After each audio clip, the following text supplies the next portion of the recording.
Katika drama hizi zinazoendelea mitandaoni kati ya Kiredio, mchumba wake Vidollaz, Asma pamoja na Mama Chanja, nimejaribu kupita kwa Karima Story kuona anaeleza nini kuhusu mahusiano ya Kiredio na huyo mchumba wake pamoja na marafiki zake. Hasa Karima Story katika live zake, hasa katika video inayosambaa sana katika mitandao ya kijamii aliyokuwa akizungumza TikTok, alizungumza kwa ukali na kushambulia sana kuhusu mahusiano ya Kiredio na Vidollaz.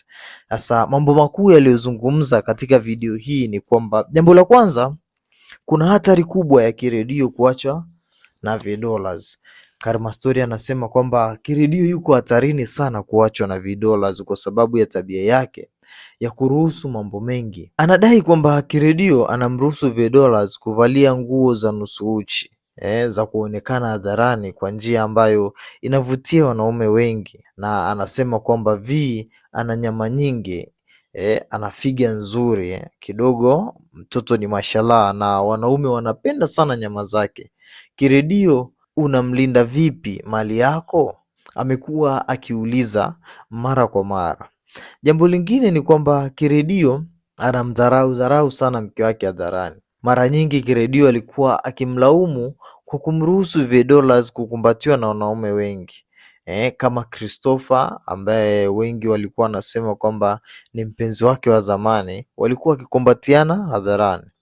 Amesema kwamba Kiredio ana moyo mkubwa sana wa kuepuka migogoro, na hivyo anatoa mke wake out kila mara wanaenda kula na kushiriki na wanaume wengine, jambo ambalo linamfanya azidi kuwa attracted na wanaume wengine, ambapo mbali na Kiredio wanaweza wakamwibia. Akatoa mfano, unamruhusu mwanaume mwingine kumkumbatia mke wako hadharani ili kupata likes na view.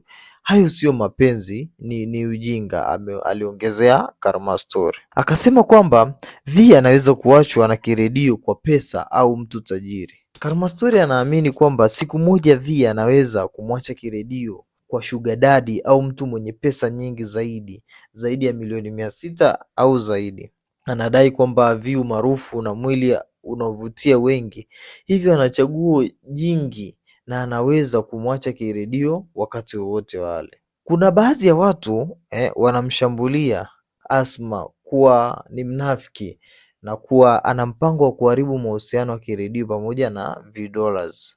Karima Story anadai kwamba Asma alimshauri Kiredio asiende na Vidollaz wakati walipokuwa na matatizo. Mtazamo wa Karima Story kwa ujumla ni kwamba anamuonea huruma Kiredio. Anasema ana moyo mkubwa, lakini anamlaumu sana kwa kutokuwa na amani ya kulinda mahusiano yake.